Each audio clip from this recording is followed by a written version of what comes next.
वाक्य झाले की नाही? हे वाक्य कसं बनलंय ते आपण सुरुवातीला बघूया.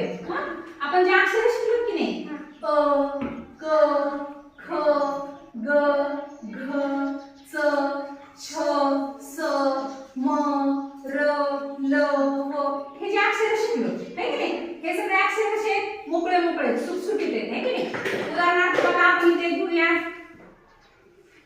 क हे अक्षर घेतलं. हे फक्त अक्षर किती आहेत? एकच अक्षर आहे. आता बघा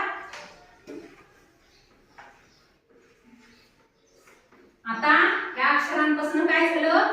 3 अक्षर एकत्र आले. 3 अक्षर एकत्र आले, काय बनला? शब्द बनला.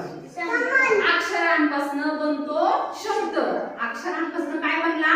शब्द बनला आहे की नाही. आणि शब्दांपासून काय बनले? वाक्य.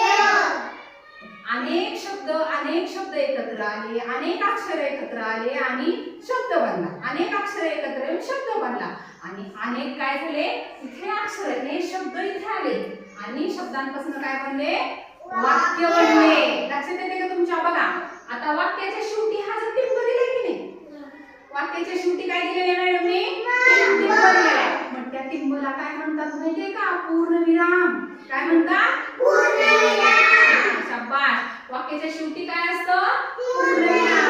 का बरं? वाक्य ज्यावेळेस पूर्ण होतं की नाही, वाक्य ज्यावेळेस पूर्ण होतो त्यावेळेस शेवटी जो टिंब असतो त्याला आपण काय म्हणतो? पूर्णविराम असं म्हणतो. बघा माधव घर बघ, पूर्णविराम.